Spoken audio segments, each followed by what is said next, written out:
গল্পের শুরুতেই আমাদের সমুদ্র তীরে খুব বড় দানবকে দেখানো হয়েছে, যা দেখতে পুরোপুরি মানুষের মতো। মানুষ আর এর মধ্যে কেবল একটি পার্থক্য রয়েছে, আর তা হলো এর আকার। আসলে এখানে আগের রাতে একটি বড় ঝড় হয়েছিল, আর এই দানবটি ঝড়ের মধ্যে সমুদ্র তীরে এসে পড়ে। এটি সমুদ্র থেকে এসেছে নাকি আকাশ থেকে পড়েছে সে বিষয়ে কেউ কিছুই জানে না। আর এখানে একটি শহর আছে, যেটা হলো ফিশারম্যান টাউন। এই শহরের সমস্ত মানুষ সমুদ্র তীরে এই দানবকে দেখতে আসে, কিন্তু এই দানবের কাছে কেউ যাওয়ার সাহস পায় না। তবে এর শরীরে কোনো নড়াচড়া নেই। এখানকার স্থানীয় পুলিশকে খবর দেওয়া হয়েছে, তবে তারা মনে করেন যে এটি কেবল একটি প্র্যাঙ্ক বা রসিকতা। এ কারণে পুলিশ প্রশাসন এই খবর বিশ্বাস করে না।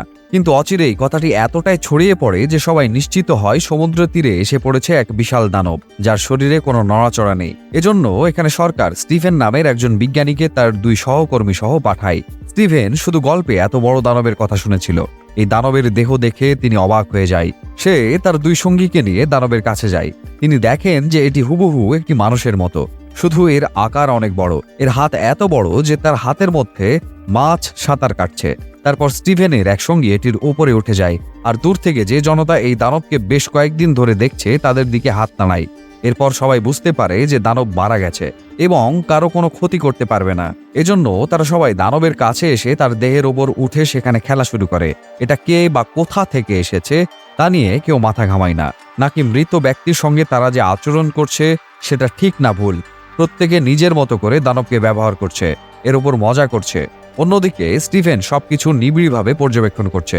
পরের দিন স্টিফেনের উভয় সঙ্গী দানবের উপর নোট তৈরি করছে, তবে স্টিফেন এখনো এই দানবকে মনোযোগ দিয়ে দেখছে। সে দানবের সঙ্গে মানুষের আচরণ কেন এমন হয় তা সে বুঝতে পারে না। বেলা বাড়ার সঙ্গে সঙ্গে মানুষ তার শরীরের কাছাকাছি আসা কমিয়ে দেয়। তাদের আগ্রহ এখন দানবের কাছ থেকে পুরোপুরি চলে গেছে। মাত্র কয়েকটি বাচ্চা আছে যারা দানবের উপর খেলছে। একই সঙ্গে দানবের দেহ কেটে কিভাবে সমুদ্রে ফেলে দেওয়া যায় তার পরিকল্পনাও করছে সরকারের একটি দল। পরদিন স্টিফেন একাই দানবের কাছে আসে। তিনি দেখেন এখন তার শরীর পচতে শুরু করেছে। প্রচন্ড সাহস নিয়ে সে দানবের চূড়ায় উঠে দেখে সমুদ্রের দিকে দানবের যে হাত ছিল তা কেটে ফেলা হয়েছে, আর পাখিরা তা খাচ্ছে। তাছাড়া দানবের পুরো শরীর, যা আগে চকচকে ছিল, তা এখন পুরোপুরি ফ্যাকাশে হয়ে গেছে। সে দানবের চোখ দেখতে পায়, যা পুরোপুরি সাদা হয়ে গেছে। স্টিভেন মন খারাপ করে বাড়ি চলে যায়। পরদিন সকালে আবার সেখানে এসে দেখে জায়ান্টের শরীর নিয়ে মানুষ অনেক কিছু লিখে ফেলেছে। এছাড়াও একটি সরকারি ক্রেন, যা দিয়ে দানবটির দেহ ভাগ ভাগ করে কেটে ফেলা হচ্ছে। এখন এটির দেহ অনেকটাই পচে গেছে। স্টিভেন এখান থেকে চলে যায় এবং কয়েক সপ্তাহ পরে আসে। তিনি দেখেন দানবের শরীরের অনেক অংশই আর নেই। তার আগ্রহ ধীরে ধীরে কমতে শুরু করে। আগে যেখানে মানুষের ভিড় হতো, এখন আর সেখানে কেউ নেই। স্টিভেন অনেকদিন পর আবার সমুদ্র তীরে এসে দেখে সেখানে সেই দানবটির মাত্র কয়েকটি হাড় পড়ে আছে। তারপর একদিন গাড়িতে করে কোথাও যাওয়ার সময় তিনি দেখেন যে একটি কসাইয়ের দোকান ওই দানবের একটি হাড় দোকানের ওপর শোপিস হিসেবে রেখেছে। আসলে সেই দানবের বিভিন্ন অংশ মানুষ নিজেদের কাজে ব্যবহার করছে, নিজেদের লাভের জন্য। একদিন স্টিভেন গ্রামাঞ্চলে গিয়ে দেখেন একজন কৃষক তার বাড়ির কাছে ওই দানবের ফুলি রেখেছে। দেখে তিনি বুঝতে পারেন যে একজন ব্যক্তি যত বড় এবং শক্তিশালী হোক না কেন, একদিন সবকিছু শেষ হয়ে যাবে।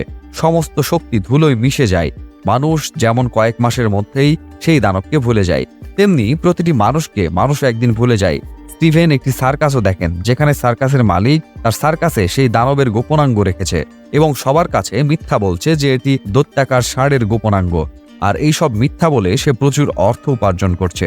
স্টিভেন ভাবছে যে দানবদের অন্যান্য সদস্যরা কিভাবে এখানে এসে এই শহরের সমস্ত রাস্তা যেখানে তার দেহাবশেষ রাখা হয়েছে সেগুলো তাদের সাথে নিয়ে যাবে।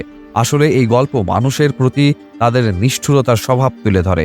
দানবটি যখন প্রথম সমুদ্র তীরে মানুষের সামনে আবির্ভূত হয়েছিল, তারা সবাই তাকে ভয় পেয়েছিল, কারণ সবাই জানতো যে সে আকারে অনেক বড়, খুব শক্তিশালী। এবং যখন মানুষ জানতে পারে যে সে মারা গেছে, তখন সবাই তাকে তাদের খেলার মাঠ বানিয়েছিল। সবাই তাকে তাদের বিনোদনের জন্য ব্যবহার করত। আর যখন তার শরীর পচতে শুরু করে, সাথে সাথে মানুষ তার কাছে যাওয়া বন্ধ করে দেয়। আসলে তারা এটি তাদের বিনোদনের জন্য, তাদের টাইম পাসের জন্য ব্যবহার করেছিল।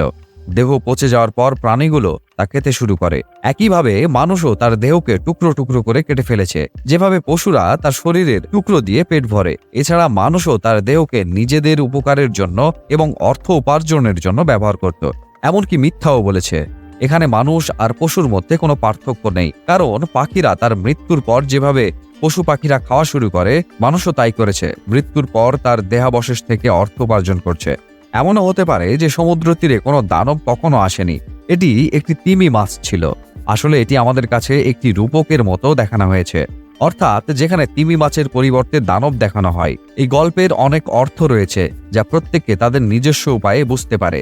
যেমন এই গল্পটাকেও এমনভাবে বোঝানো যায় যে মানুষ যত ক্ষমতাবানই হোক না কেন, প্রতিটি মানুষই একদিন শেষ হয়ে যায়। এজন্য কারো কখনো কোনো কিছু নিয়ে গর্ব করা উচিত নয়। মানুষকে সবসময় বিনয়ী হতে হবে। প্রকৃতিতে বসবাসকারী প্রাণীদের উপর মানুষ কিভাবে নির্যাতন চালাচ্ছে তাও এই গল্পে তুলে ধরা হয়েছে। তারা তাদের সুবিধার্থে তাদের ব্যবহার করছে। মানুষের এটা করা উচিত নয়, কারণ যে শক্তি মানুষকে সৃষ্টি করেছে সেই একই শক্তি সবাইকে সৃষ্টি করেছে। আশা করি আমাদের গল্পটি আপনাদের ভালো লাগবে। গল্পটি ভালো লাগলে ভিডিওটি লাইক করুন। আপনি যদি চ্যানেলে নতুন হয়ে থাকেন তবে চ্যানেলটি সাবস্ক্রাইব করুন এবং নোটিফিকেশন বেলে প্রেস করুন, যাতে আপনি পরবর্তী আপডেট পান। ধন্যবাদ।